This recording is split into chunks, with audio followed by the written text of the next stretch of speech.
9월이 되면서 이제는 날씨가 좀 시원해졌습니다. 물론 한낮에는 조금 덥기도 하지만 이제는 날씨가 조금 시원해진 걸 보니까 그렇게 더웠던 무더위도 이제 지나고 또 천고마비의 계절이라고 하는 가을, 모든 것이 풍성하다 이렇게 표현을 하는데요.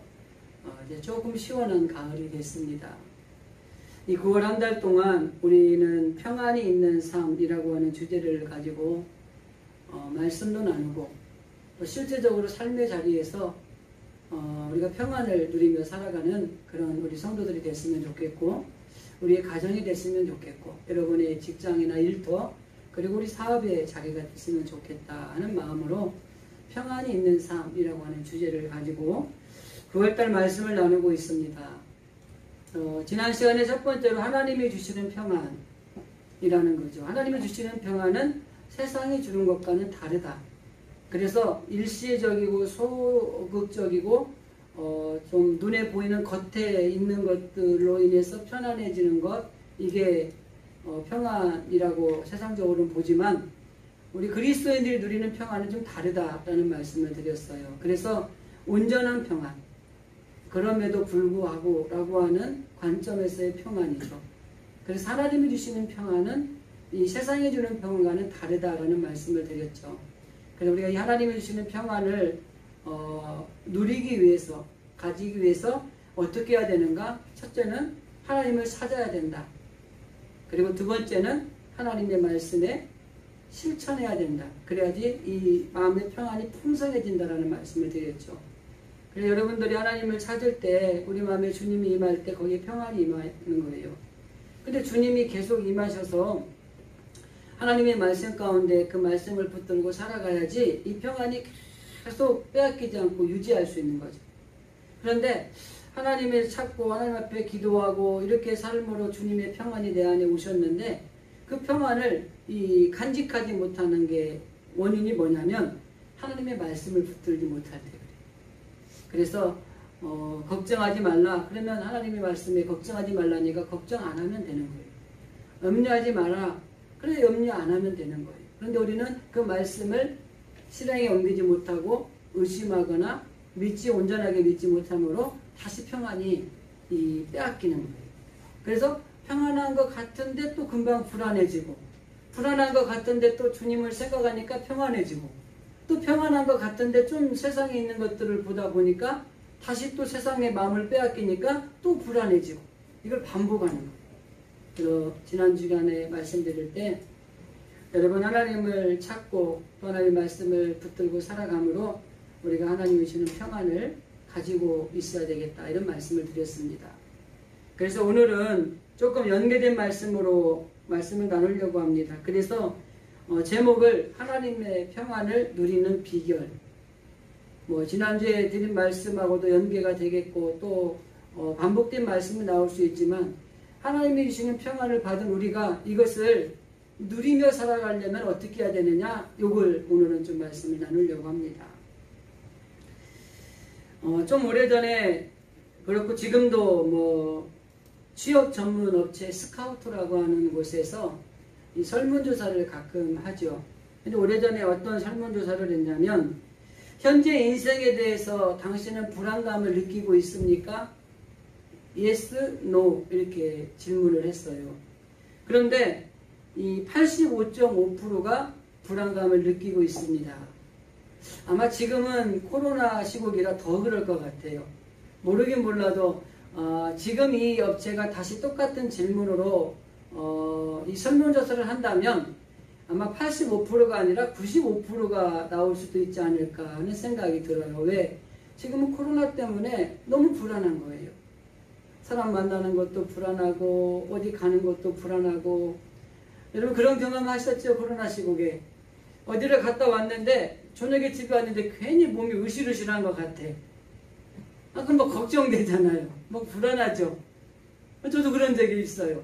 잘 다니지도 않는데 이상하게 누구를 어떻게 어쩔 수 없이 만나야 돼서 이렇게 만나고 보면은 그날 저녁 때는 괜히 불안한 거예요. 그래가지고 열을 재보게 되고 이런 것들이 있죠. 그래서 아마 더 많은 이 불안감이 있을 거예요. 그런데 그 당시에 했을 때 85.5%가 그렇다라고 얘기했고, 그럼 왜 불안하냐?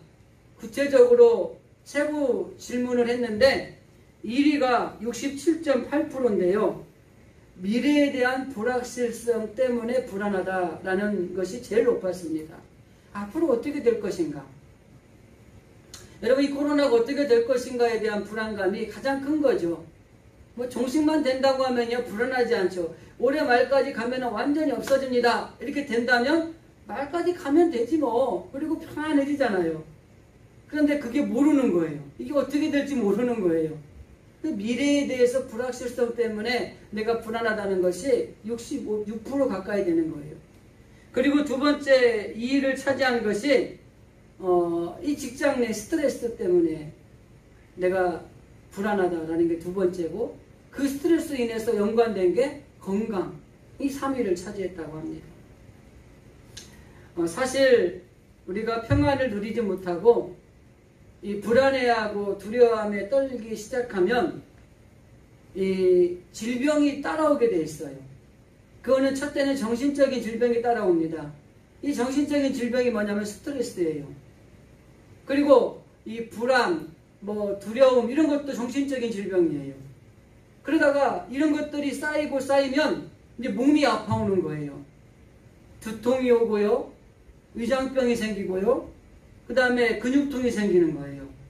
그래서 정신적으로도 질병이 허덕임과 동시에 육체적인 질병까지도 같이 와서 결국 이 불안은 뭐예요? 우리의 영과 육과 정신을 다 훼손하는 아주 못된 거예요. 그러니까 우리가 이 땅에 살면서 이 불안하고 두려워하고 염려하고 근심하는 것을 벗어버리고 하나님이 우리에게 주신 이 평안을 누리며 살아가셔야 되는 겁니다. 이런 상황 속에서 우리 그리스도인들 어떻게 살아야 되느냐? 분명히 이 그리스도인들은 그럼에도 불구하고 평안한 삶을 살아야 될 것을 주님은 성경을 통해서 우리에게 말씀하셨어요. 하나님은 평안을 잃지 말아야 될 것을 계속해서 반복해서 하나님을 믿는 믿음의 백성들에게 말씀하고 있다고 하는 것입니다. 그래서 지난주에 제가 말씀드릴 때도 언급을 했지만은 이 주님이 주시는 평안을 우리 가운데 품고 이 땅에 오는 불안이나 염려나 이런 것들이 올 때에 그것을 물리칠 수 있는 여러분들의 힘을 가지고 있으셔야 돼요. 그래서 늘 하나님의 말씀을 붙들고 살아야 되는 것입니다. 사도행전의 마지막 부분에 보면은 바울이 모든 공생의 사역을 마치고 죄인의 몸으로 로마로 후송되는 과정의 이야기가 나옵니다. 배를 타고 로마로 가는 거예요. 그 당시는 서바나라고 얘기를 했죠. 근데 그 가는 과정 속에 이 사도 바울을 비롯해서 많은 사람들이 그 배에 타고 있었어요. 그런데 중간쯤 갔을 때 지중해라고 하는 그곳에 태풍이 유명한 게 뭐냐면 유라울로라고 하는 태풍이 일어난 거예요. 만난 거죠. 참 운이 없는 거죠. 그래서 이 위기에 놓인 거예요. 그래서 그 안에 있는 사람들이 살아보려고 각자 자기가 믿는 것들을 의지하면서 열심히 힘을 쓰는 거예요. 근데 힘을 쓰면 쓸수록 이 태풍이 더 심해져서 배가 금방이라도 뒤집어질 것 같은 이런 위급한 상황이 왔어요. 그래서 너무 불안해하고 두려워하고 떨고 있는 사람들의 모습을 발견할 수 있습니다. 여러분, 우리도 그렇지 않습니까? 뭐 그런 배 타고 가다가 태풍 만나는 그런 위험은 아니지라도 여러분들의 삶의 자리에서 나를 불안하게 하는 요소들을 하루에 몇 번씩 만나잖아요. 뭐가 이루어져야 되는데 이게 안 되고 있고 막 안 되고 있으면 불안하잖아요. 이 자녀들 대학 입시가 돼가고 있잖아요. 수시도 넣고 있더라고요, 지금. 근데 자녀를 넣어놓고 야 자녀가 대학에 가야 되는데 막 그냥 불안하잖아요. 저도 그랬고요. 여러분 다 그랬을 거예요. 여러분들이 계획하고 있는 것들 다 있잖아요. 또 나름대로. 그걸 해놓고 이게 이루어질까 말까 불안하잖아요. 근데 될까 말까가 아니고 되어야 되는데 안 될 일들이 생기는 거예요. 자, 이렇게 안 될 일들이 생길 때에 얼마나 더 불안하겠냐는 거죠. 근데 그 안에 바울이 타고 있는데 바울은 평안한 거예요. 여러분, 우리가 이래야 돼요. 세상에 어느 공동체에 있는데, 여러분들이 세상에 나가서 있는데 모든 사람들이 어떤 일이 안 된다고 불안해하고 막 두려워하고 염려하고 걱정하고 있는데, 여러분들이 예수 믿는 사람답게 그 불안을 이겨내고 평안하셔야 돼요. 근데 평안한 이유가 있었어요. 하나님께서 바울에게 약속하신 게 있어요. 바울이 고난을 당하고 어려움을 당하고 주의 복음을 증거할 때, 이 바울이 굉장히 불안에 빠지고 두려움에 빠졌을 때 하나님이 그에게 나타나신 말이 걱정하지 말라는 거예요. 너를 지금 해칠 사람이 없다는 거예요. 그 이유를 딱 한 가지를 말해요. 너는 저 로마에 가서도 복음을 전해야 될 사람이다. 이렇게 이야기를 한 거예요. 그러면서 이 마지막 사도행전 27장의 말씀에서 25절에 보면 이렇게 얘기합니다. 여러분, 안심하십시오. 오히려 많은 불안에 떨고 있는 사람들을 향해서 바울 외친 말입니다. 안심하십시오. 나는 하나님이 내게 하신 말씀이 이루어질 것을 믿습니다. 이렇게 얘기한 거예요. 그리고 그 하나님이 내게 하신 말씀이 뭐예요? 네가 로마에 가서도 복음을 전해야 되니까 지금 이 고난을 이겨낼 수 있다고 하신 그 옛날 말씀을 믿는 거예요. 그러니까 이 풍랑이 아니라 풍랑 할아버지가 와도 나는 여기서 살고 나는 로마에 갈 거를 믿었다는 겁니다. 중요한 거는 본인만 평안한 게 아니라 두려워 떨고 있는 많은 사람들에게 평안을 유지할 수 있도록 선포하고 있다는 것입니다. 그리고 우리가 알고 있는 마지막 결론부처럼 그 안에 있는 사람들은 하나도 상하지 않고 결국에는 다 살아서 로마에 가게 되는 거예요. 그리스도인들이 똑같이 불안한 생활 가운데 처할 수 있습니다. 아니, 어쩌면 세상 사람들보다 더 불안하고 걱정할 일들이 더 많이 찾아올 수도 있어요. 그렇지만 정말 중요한 것은 그래도 우리 믿는 사람들은 세상 사람들과는 태도가 좀 달라야 된다고 하는 것입니다. 안심하십시오. 걱정하지 마십시오. 이렇게 불안해하는 이 모든 요소는 내가 믿는 하나님이 분명히 말씀하셨습니다. 괜찮습니다. 우린 다 삽니다. 이 위기를 극복할 수 있습니다. 이렇게 이야기할 수 있어야 되는 거예요. 오히려 예수 믿는 사람들이 더 불안해하고 더 염려하고 더 걱정하고 세상 사람들이 보기에 저분이 예수 믿는 사람들이 맞은가 이렇게 의심하게 되는 이런 일들이 있다면 우리의 믿음을 다시 한번 점검하셔야 되는 거예요.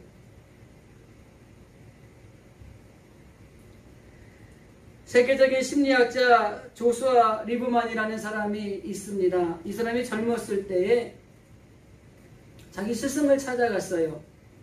그래서 이 세상에서 필요하고 정말 내가 있었으면 좋겠다고 하는 것들, 이거 있었으면 좋겠다는 것을 그 스승에게 이야기를 합니다. 그 6가지 정도 이야기를 하는데 그게 뭐냐면, 첫째는 건강하게 오래 살고 싶다는 희망을 가지고 있는 게 첫 번째. 한번 여러분하고 저기 한번 비교해 보세요. 두 번째는 달콤한 사랑을 영원토록 나누면서 살고 싶다는 것이 두 번째. 그리고 세 번째는 재능을 가지고 남들보다 뛰어나게 살고 싶다고 하는 것이 세 번째. 그리고 네 번째는 권력을 가지고 세상에서 뛰어난 삶을 살고 싶은 희망을 가지고 있는 것이 네 번째. 그리고 다섯 번째가 돈을 가지고 남부럽지 않게 멋지게 살고 싶다는 희망이 다섯 번째. 여섯 번째는 명예를 마음껏 누리면서 살고 싶다고 하는 것이 여섯 번째. 여러분 어떻습니까? 제가 이 글을 읽으면서 느낀 거는 이 세상에 있는 걸 다 가지고 살고 싶은 사람 욕심쟁이에요. 근데 그 브리만이라는 사람의 스승님이 이렇게 이야기를 했어요. 자네가 이 세상에서 살면서 필요하다고 가지고 싶은 것이 너무너무 좋은 것들이네. 그런데 한 가지 정말 중요한 게 빠졌네. 그 한 가지가 뭐냐? 마음의 평안이라는 거예요. 이 모든 걸 가지고 있다고 할지라도 마음의 평안이 없으면 이 모든 것이 아무 소용이 없다는 겁니다. 그래서 이 리브만이라는 사람이 이 스승의 이야기를 듣고 깨닫고 나서 마음의 평안이라는 책을 쓴 거예요. 그게 베스트셀러가 된 거예요. 계속해서 언급해서 지난주에도 말씀을 드렸지만은 우리가 세상의 모든 것을 다 가지고 있을지라도 마음의 평안이 없으면 그 세상의 모든 것이 다 무용지물입니다. 조금 세상에 있는 것들이 부족해도, 건강이 조금 약해도, 돈이 조금 적어도, 명예가 많이 높지 않아도, 없어도, 그럼에도 불구하고 내 마음에 평안이 있다면 그게 족한 거라는 거죠. 그래서 이 스승이 그런 말을 했다는 것입니다.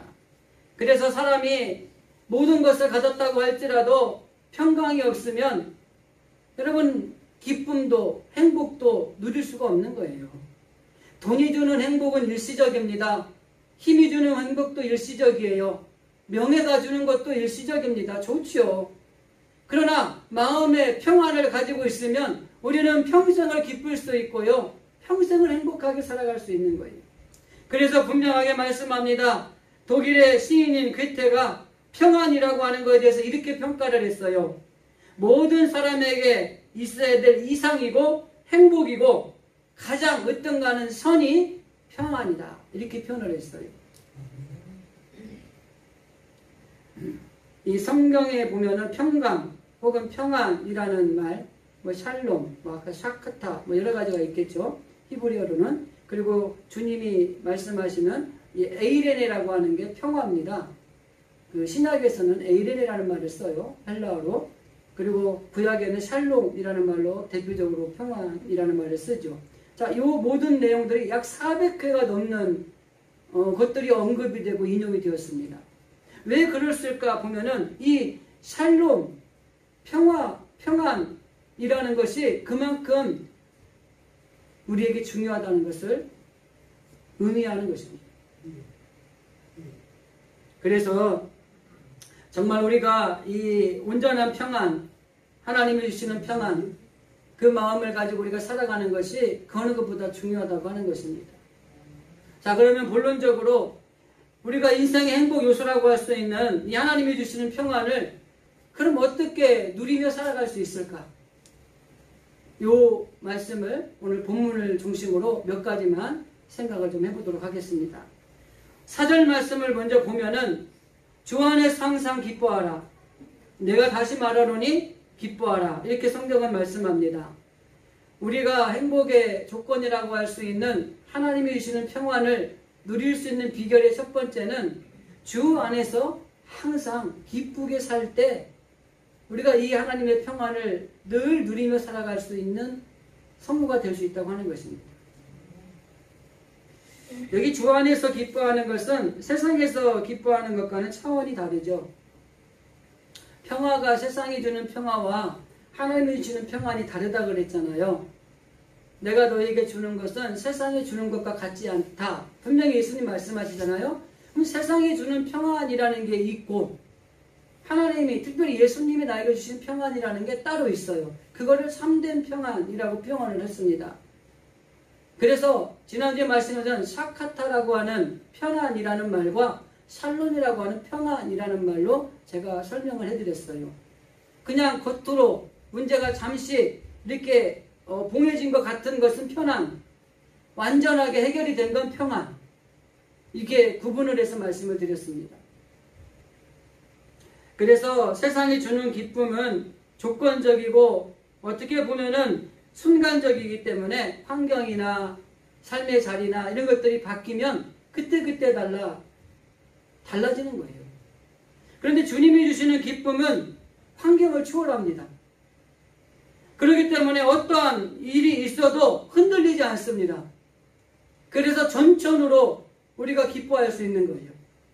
주셔도 좋고 안 주셔도 좋고. 근데 세상은요, 주어야지 좋고 안 주면 안 좋고. 이 조건과 이 상황을 초월한 것의 차이가 하나님이 주시는 기쁨과 세상이 주는 기쁨의 차이라고 하는 것이죠. 명예가 있고 뭐 돈이 많고 또 힘도 있고 그렇다고 해서 참 평안을 누리고 기쁨을 누린다. 뭐 그럴 수도 있을 것 같습니다. 저도 이 명예도 좀 막 올라가고 돈도 한 1,000억 정도. 지금 1,000억도 돈 같지가 않아가지고 하도 얘기해서. 근데 저는 1,000억이 아니라 1억이라도 일단 있었으면 좋겠어요. 자, 그런데 이런 것들을 가지고 있다고 우리가 평안하냐? 가끔 매스컴을 보면 대기업의 가정에 사건 사고들이 많이 터져요. 그 사람들이 돈이 없어서 그럴까요?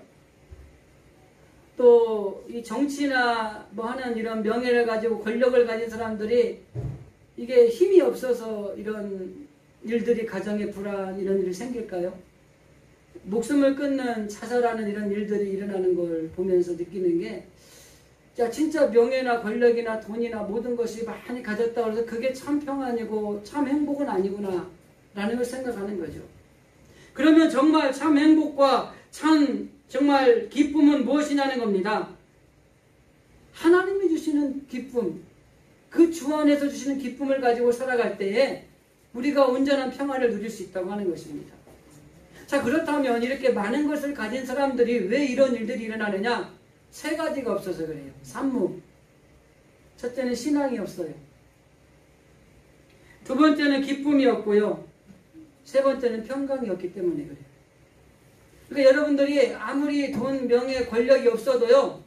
신앙을 가지고 있고 내가 어떤 일도 기뻐할 수 있고 그리고 그 안에서 내가 평안을 누릴 수 있다면 여러분들은 최고로 부자예요. 최고로 힘 있는 사람이고요. 최고로 좋은 명예를 가진 사람들입니다.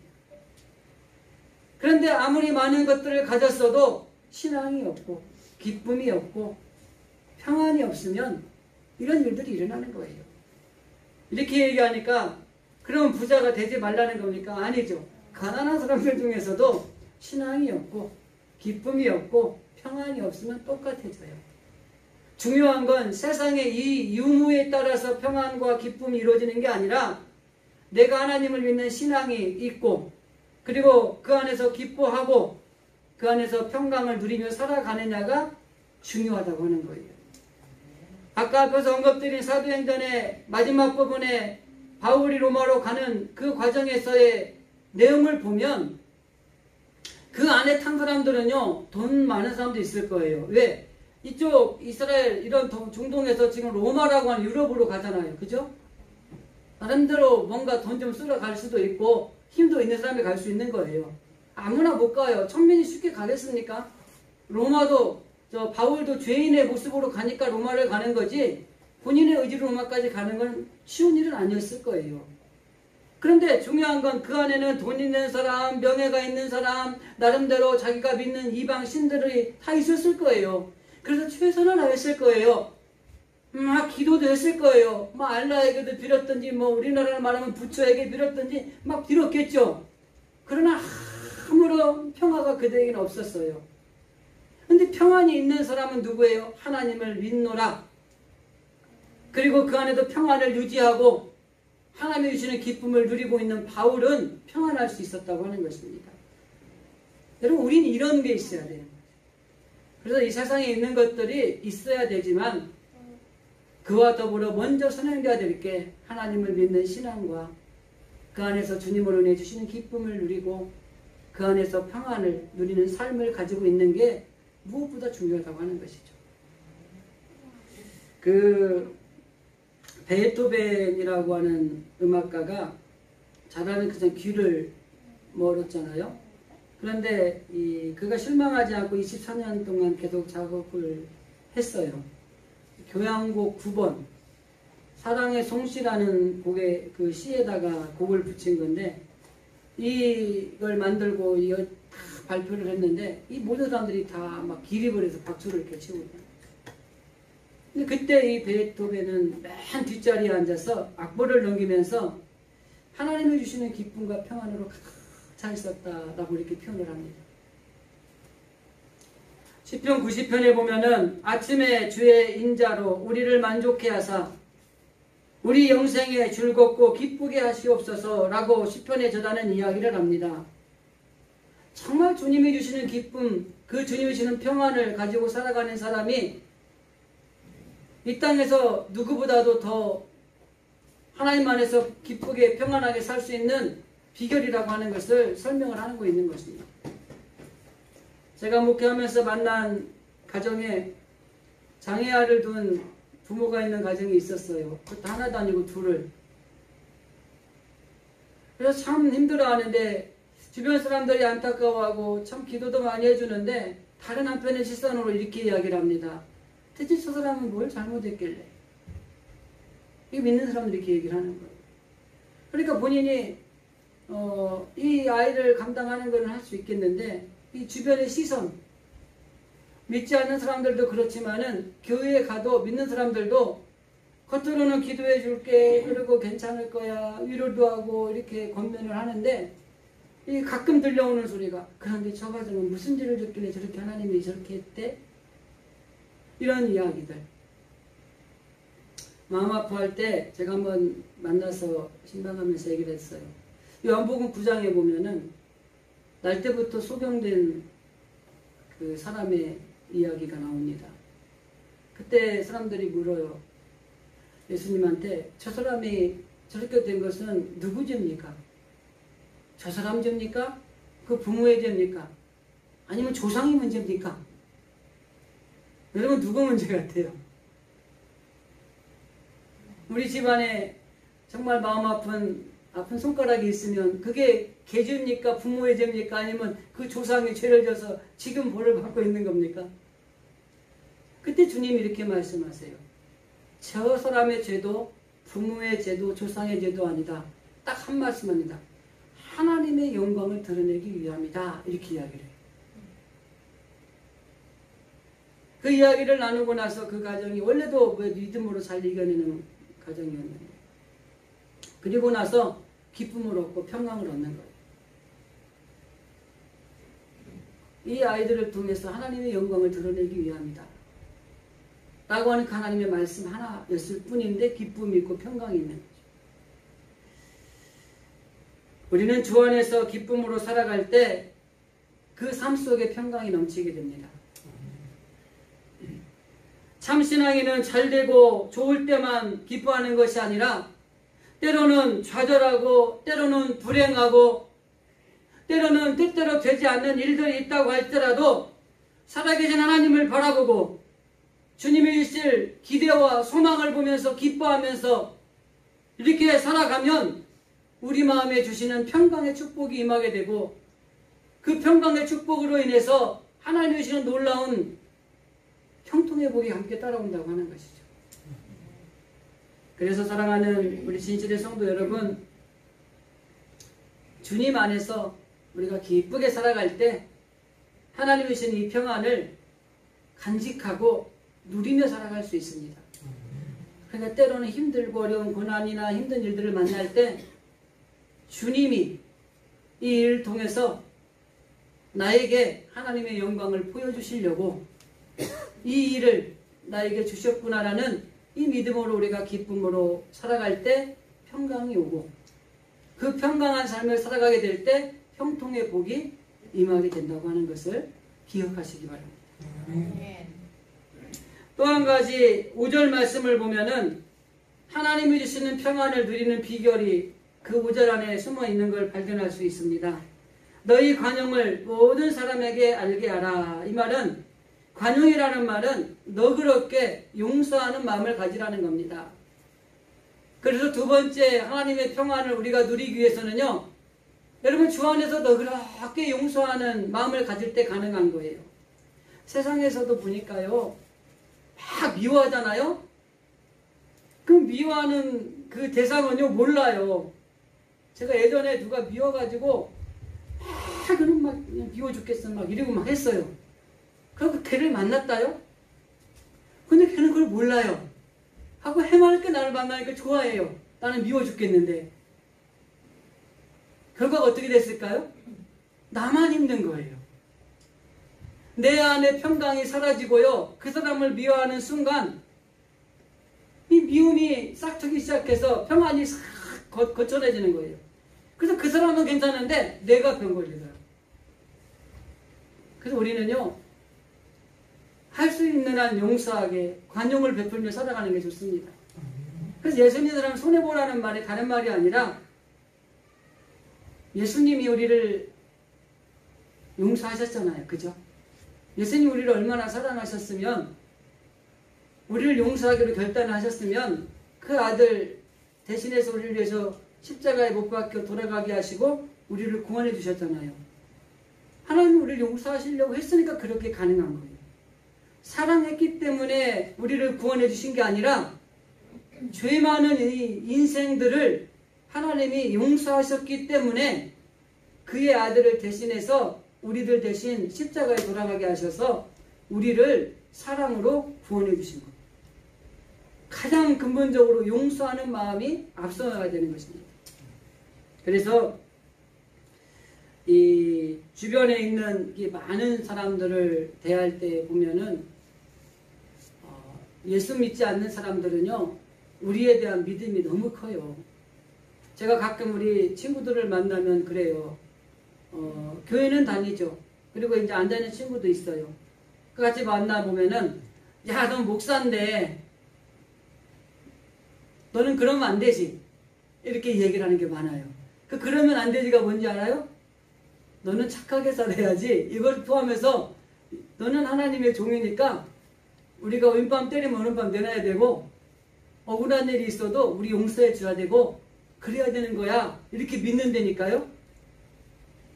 그리고 자기들은 좀 잘못해도 괜찮다고 생각을 하는데요, 너는 그러면 안 된다고 생각해요. 아주 믿음이 좋아요. 그런 믿음에 부합하게 살려고 하니까 힘든 거예요. 근데 우리 그리스도인이 다 똑같아요. 그래서 여러분들이 세상에 나가서 정말 손해보고 산다라고 하는 것은 뭐냐면 이 용서의 마음을 가지는 거예요. 하나님이 나를 용서해 주시고 나를 너무 사랑하셔서 정말 그 아들을 대신해서 죽이심으로 나를 구원해 주시고 하나님의 자녀 삼으시고 천국의 백성을 삼아 주신 거가 너무 감사한 거예요. 그러니까 이 땅에 있는 살아가는 삶의 자리에서 아무리 나한테 죽을 죄를 진 사람을 만난다 할지라도 하나님께 용서받은 우리는 하나님의 용서를 실천하며 살아가야 되는 거죠. 우리가 잘 아는 것처럼 그 빚진 자의 비유에서 말씀하잖아요. 정말 엄청난 은혜를 탕감받고 용서함 받았는데 이 땅에서 정말 미물 같은 그 작은 걸 용서하지 못하고 때리고 감옥에 가두는 이런 모습을 통해 실망하신 하나님의 모습이 있잖아요. 여러분, 하나님은 저와 여러분에게 요구하시는 게 뭐냐면 하나님이 우리를 너그럽게 용서하셔서 그 사랑으로 우리를 구원하신 것처럼 우리도 이 땅에 살면서 그 삶을 살기를 원하세요. 그래서 조금 나한테 잘못하고, 아니 좀 많이 잘못하고 더 나아가서 죽을 죄를 졌다고 할지라도 하나님의 사랑으로 용서받은 우리도 그런 용서의 삶을 살아갈 것을 말씀하고 있는 것입니다. 그래서 예수님이 공생의 사역에 보면은 용서에 대한 말씀을 참 많이 하셨어요. 마태복음에 보면은 너희가 사람의 과실을 용서하면 너희 천부께서도 너희의 과실을 용서하시리라. 결국 이 말씀은 뭐예요? 네가 용서해야 하나님 너를 용서해 주겠다는 거예요. 먼저 용서해 주신 은혜를 입었지만 살아가면서 네가 용서를 해줘야지 하나님도 너의 모든 죄를 또 용서해 주시겠다는 거예요. 우리는 하나님의 용서하는 이 사랑을 받은 우리로서 우리도 세상에서 이런 관용을 베푸는 게 필요합니다. 마태복음 5장에서도 말씀합니다. 그러므로 예물을 제단에 드리다가 거기서 내 형제와 원망하여 불평한 일들, 싸운 일들이 생각나거든 예물을 제단 앞에 두고 먼저 가서 그 형제하고 화해하고 나서 그 다음에 예물을 드려라. 그만큼 우리가 용서가 이 중요하다는 것을 말씀하고 있는 겁니다. 더 나아가서 우리가 말씀드리는 것처럼 성경의 말씀에 온전한 하나님 앞에 용서하는 삶을 살아가야 될 것을 성경은 수없이 우리에게 권면하고 있다고 하는 것입니다. 그래서 예수님으로부터 정말 평강을 누리는 삶을 살아가기를 원하시면 여러분 용서하는 삶을 사십시오. 관용을 너그럽게 우리가 가지고 살아갈 때 마음의 평안을 누리며 살아갈 수 있는 것입니다. 한 가지만 더 말씀드립니다. 마지막 6절 말씀에 보면은 아무것도 염려하지 말고 오직 모든 일에 기도와 간구로 너희 구할 것을 감사함으로 하나님께 아뢰라 라는 말씀을 합니다. 주 안에서 항상 감사하는 삶을 살아갈 때 하나님이 주시는 평안을 우리가 누리며 살아갈 수 있습니다. 사실 염려와 걱정이 많은 세상을 살아가고 있어요. 좋은 일보다는 나쁜 일이 어떻게 보면 더 많은 사람들도 있고요. 그 다음에 잘 되는 일들도 있지만 더 안 되는 일들이 더 많은 경우도 있고, 기쁜 일보다는 또 슬픈 일들을 더 많이 만날 수도 있고요. 원하지 않는 질병, 각종 전염병으로 인해서 우리가 어려움을 당할 수도 있죠. 자, 이러한 어려운 세상에 살면서 우리가 무엇을 감사하며 살아야 될 것인가, 이 갈등하고 고뇌하게 됩니다. 감사하며 살아라, 범사에 감사하라. 그런데 감사할 게 있어야 감사를 하죠. 잘 되는 일이 있나, 기쁜 일이 있나, 일이 잘 풀리지를 않아. 이제 이 되는 일이 없는데 어떻게 감사를 해요? 그런데 주님은 분명히 말씀하세요. 그럼에도 불구하고 우리가 하나님 앞에 감사해야 된다는 거예요. 그러면서 하는 말씀이 이래요. 감사할 수 없게 만드는 염려, 근심 이런 거 있죠. 이런 것들에 대해서 어떻게 처리해야 될 것인가를 말씀하시는 말씀이 베드로전에 있습니다. 베드로전서 5장 7절에 보면 너희 염려를 다 주께 맡겨버리라. 이는 저가 너희를 권고하십니다. 여러분, 우리가 이 감사할 수 없게 만드는 모든 것들은요, 그냥 주님께 맡기면 돼요. 그리고 우리는 감사하기만 하면 돼요. 우리가 자꾸 감사할 수 없는 조건들을 가지고 씨름하니까 감사를 할 수가 없고 원망하고 불평한 일들이 많은 거예요. 그런데 주님이 그 해결책을 우리에게 가르쳐 주신 거예요. 감사하지 못하게 하는, 염려하는 모든 것들이 있어? 그거 나한테 맡겨. 그리고 너는 그냥 감사하는 삶을 살아. 자유해. 이거예요. 주님이 우리에게 말씀하시죠. 수고하고 무거운 짐진 자들아 다 내게로 오라. 내가 너희를 쉬게 하리라. 그 짐을 지고 주님 앞에 왔잖아요. 가지고 예배를 드리고 찬양을 하고 기도를 하고 말씀을 듣는 중에 이 짐을 예수님께 맡겼어요. 그럼 우리는 자유하면 돼요. 그죠? 그리고 나가서 어떻게 하면 돼요? 기뻐하고 감사하며 살면 돼요. 근데 그걸 못하는 사람이 누구냐? 수고하고 무거운 짐을 지고 와서 열심히 예배드리면서 다 주님께 맡겼는데 이 성전을 나가다 보니까 미련이 남아. 주님, 그 좀만 나한테 더 찾아갈게요. 그래갖고 다는 아니에요. 열을 맡겼는데 반을 찾아가지고 가. 가는 도중에 집에 갔더니 그 열이 다 와 있어요. 근데 플러스 알파 열보다 더 많이 와 있어요. 맡기지 못한 거죠. 모든 염려와 근심을 하나님께 맡기고 살면 하나님이 우리를 이 의로운 오른손으로 붙들어 주시고요. 언제나 우리가 함께 하시고, 그래서 우리가 그걸 이겨낼 수 있는 힘을 주시는 거예요. 그렇기 때문에 우리 앞에 절망이 오고 또 슬픔이 오고 또 고난이 오고 그럴수록 우리는 주님 앞에 더 주님을 바라보고 더 나아가서 그 슬픔, 고난, 염려 이런 건 주님께 그냥 토스하고 우리는 그저 하나님 앞에 기도하고 감사할 때 이 평안을 누리며 살아갈 수 있어요. 예수님이 그러잖아요. 너희는 염려하지 말아라. 그 염려를 너희들이 한잔 해결할 수 있겠느냐? 아니요, 못해요. 염려한다고 그 염려가 해결된다면 해야죠. 근데 주님이 말씀에 우리는 그걸 해결하지 못하는 거예요. 그러니까 너는 뭐예요? 그러니까 너희는 그걸 나한테 맡기라는 거예요. 그리고 너는 그냥 뭐하고 살아? 기쁘게 감사하며 살면 된다. 이걸 말씀하시는 겁니다.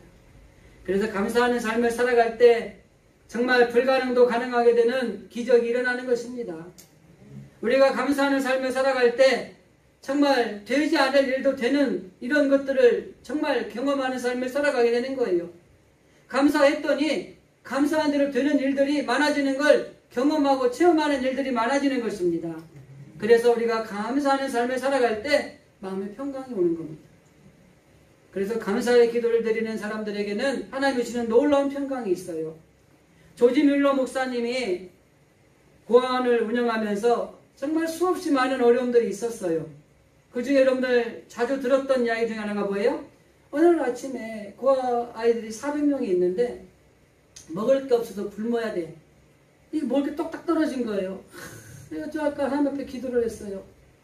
하나님 앞에 감사의 기도를 드리는 기도가 끝나자마자 누가 노크를 하는 거예요. 그러더니 이 마차에다가 이 빵과 이 막 짜낸 우유를 칵 싣고 온 거예요. 이게 무슨 일인가 했더니 이 옆에 있는 공장에서 야외를 가기로 한 거예요. 그날. 근데 이 빵과 우유를 맞춘 거죠. 근데 그날 아침부터 폭우가 쏟아지는 거예요. 그럼 야외가 취소가 된 거예요. 그래서 그 공장에서 그 고아원에 그걸 가지고 왔다는 거예요. 65년 동안 고아원을 운영하면서 이 마음의 평안과 기쁨을 누리면서 이 고아들을 돌봤다고 이야기를 합니다. 근데 그 비결이 뭐예요? 하나님 앞에 감사의 기도를 드릴 때마다 하나님이 모든 걸 채워주셨다고 하는 거예요. 사도 바울이 늘 고난의 연속이었지만 그는 감사하는 삶을 살았습니다.